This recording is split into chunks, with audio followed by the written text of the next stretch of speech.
Kombëtarja shqiptare në drejtimin e Silvinjos ka pasur suksese në edicionet e europiane dhe kualifikuese të botrorit, megjithatë kuqezinjt kanë pasur edhe zhgënjime siç ishte Liga e Kombeve dhe play-offi. Megjithatë, skuadra kuqezi ka treguar stabilitet shpeshherë në rezultate dhe është nga ato skuadra që di të mbrojë rezultatin kur shënon, apo edhe të sulmojë, edhe pse jo shpeshherë ka ditur të përmbysë rezultatin. Përmbysjet kuqezi. Analiza e ndeshjeve nga viti 2023 deri në mars 2026 tregon një prirje të fortë taktike dhe psikologjike me skuadrën që është kthyer në një ekip që lufton për fitore në çdo ndeshje, pavarësisht kundërshtarit që ka përballë. Megjithatë, Shqipëria rrallëherë arrin të përmbysë një rezultat negativ, çka e bën reagimin gjatë ndeshjes një nga pikat më të dobta të kësaj skuadre. Rastet e përmbysjes janë minimale dhe pothuajse përjashtime që konfirmojnë rregullin, ku në epokën e Silvinjos mund të përmenden vetëm 2 fitore. I pari është suksesi 1-2 ndaj Ukrainës në Ligën e Kombeve, pasi ukrainasit më parë kishin kaluar në avantazh, teksa më pas erdhi dhe fitoria 4-2 ndaj Jordanisë në një ndeshje miqësore.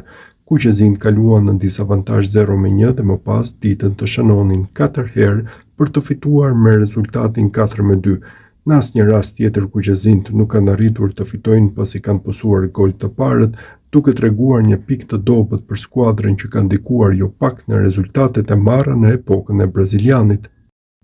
Përmbysjet ndaj Shqipërisë.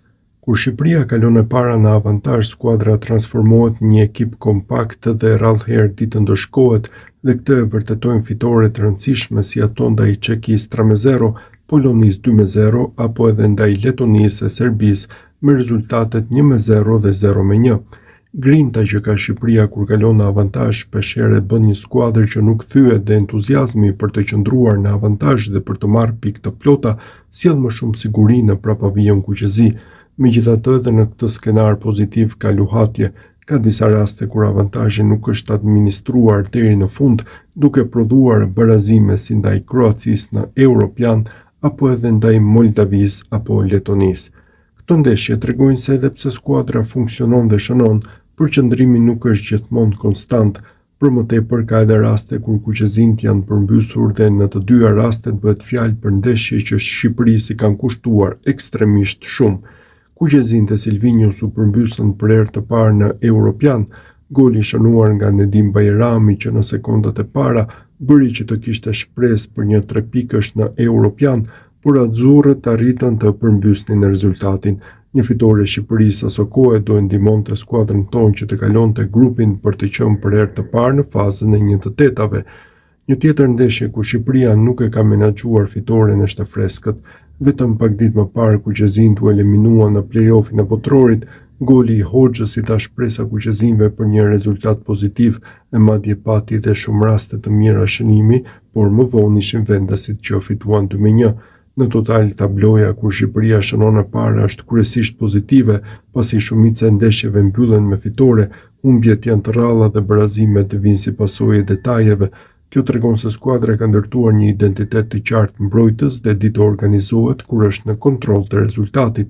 Në thelb, Shqipëria e sotme paraqitet si një skuadër e cila funksionon më mirë kur është në kontroll sesa kur duhet të ndjek rezultatin.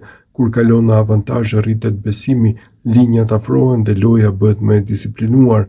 Kur ndodhe kundërta mungon qartësia në ndërtimin e aksioneve dhe rritet varësia nga episode individuale. Natyrisht detajet të tilla kanë bërë që Shqipëria të mos arrijë për herë të parë në botror dhe në të ardhmen është një element në të cilin kuqezinjt duhet të punojnë më shumë për të pasur dhe skuadër më solide me rezultate pozitive. Ky është padyshim një detaj që e ndan një skuadër të vogël nga ato skuadrat e mëdha që marrin rezultate pozitive dhe arrin deri në fazat finale.